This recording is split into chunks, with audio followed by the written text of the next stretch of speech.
Le 237, pays du jamais vu. En France, on ouvre d'abord les écoles car c'est une priorité.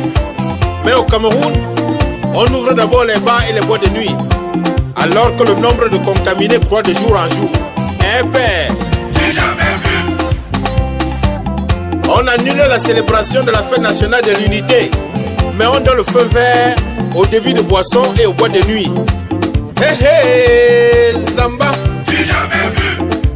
À quoi ça sert le port des masques dans les bars et les boîtes de nuit, puisqu'on y va pour boire? Où est la mesure de distanciation dans ces endroits? Du jamais vu. Un opposant fait donc du matériel sanitaire de près de 100 millions de francs. Le ministre de la Santé publique refuse de réceptionner, comme si la maladie choisissait un parti politique. À Job Jam. Du jamais vu. Après le comice agro-pastoral de Bolova, les tracteurs achetés à plusieurs millions de nos francs sont abandonnés dans la broussaille et tout le monde s'en fout. Aloba. Du jamais vu. Au Ghana, l'État achète les ambulances médicalisées pour le transport des victimes du Covid-19. Au Cameroun, on jubile quand l'Organisation mondiale de la santé offre des Prado 4x4 de luxe. Pour quel but? Dieu seul sait. Mais nous sommes au 237, pays du jamais vu. Mon Afrique en miniature. Du jamais vu. Au Cameroun, le gouvernement accepte les dons en espèces et refuse les dons en nature. Pourtant, on manque dans les hôpitaux. Du jamais vu. Un Camerounais investit dans la culture de l'artémisia. Cette plante qui soigne le paludisme et qui vient d'être utilisée par les chercheurs malgaches pour fabriquer le Covid Organics, médicament contre la pandémie mondiale coronavirus.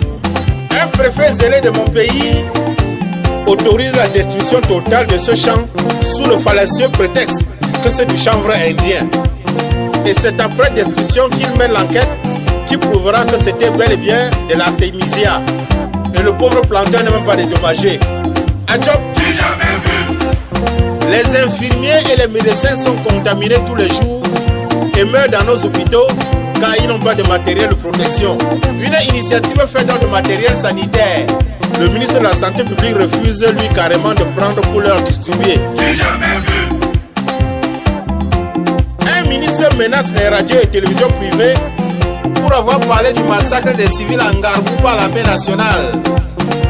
Le gouvernement crée une commission d'enquête qui prouve que c'est bel et bien l'armée qui a commis ces crimes. Il ne prend pas la peine de revenir s'excuser auprès de ces médias. Du jamais vu. Le seul pays au monde où tous les ministres des différents postes et directeurs de sociétés d'État sont en prison pour détournement de deniers publics et donc personne ne ramasse le délit. Yes, papa. Du jamais vu. Qu'est-ce qui peut empêcher ceux qui les remplacent de détourner eux aussi? À titre d'exemple, on a vu des fonctionnaires surfacturer un sac de ciment qui coûte au trop 4 500 à 16 000 francs et un camion de sable à 700 000 francs pour ne même pas livrer les travaux dans les délais. Et ils sont restés impunis à leur poste. Mama, yosh, yosh, yish, wallahi. Et quand on veut parler, certains pessimistes disent que toi-même, si tu es nommé, tu vas aussi voler. Donc la corruption et les détournements ne finiront jamais dans ce pays. J'ai pourtant vu le délégué du gouvernement Timi Evuna montrer le bon exemple dans la ville de Yaoundé. Vraiment, ce sont de croire qu'il n'y a pas de Camerounais corrects, capables de bien diriger ce pays.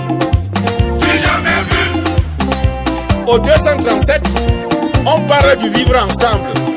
Mais on paye certains citoyens pour créer des faux profils Facebook avec des noms d'une autre tribu pour insulter, calomnier et stigmatiser d'autres tribus, juste pour faire croire qu'un parti d'opposition est essentiellement tribal. Et ces citoyens jouent à ce jeu dangereux, oubliant qu'ils sont en train de cultiver le genre de haine qui a détruit le Rwanda. Et que si le pays s'enflamme, ceux qui les manipulent vont les abandonner et s'expatrier. C'est mes frères du 237, hein? Du jamais vu. Au 237, on portait des camions chargés de quelques seaux en plastique, quelques cartons d'huile de friture et de savon, qui ne peuvent même pas faire le plein d'un tricycle. Pourtant, le chef de l'État a offert près de 2 milliards pour acheter les dons et offrir dans les différentes régions du pays. Comme toujours, ils ont tout détourné. Et les autorités chargées de la réception et de la distribution ont même honte lorsqu'on leur montre le contenu de ces camions. Mais qu'en faire? Nous sommes au 237, Afrique en miniature, pays du jamais vu. Tous les chefs d'État du monde sont sortis parler à leur peuple pour leur donner les mesures à tenir et les fortifier dans ces moments difficiles face à la pandémie coronavirus. Nous attendons aussi la sortie de notre chef d'État pour nous dire ce qu'on doit faire. Car, Monsieur le Président, tes ministres prennent des décisions suicidaires à l'endroit de ton peuple. Oui, Président. Fais comme nous voyons le président Emmanuel Macron faire en France. Pardon, papa, parle-nous. Le 237.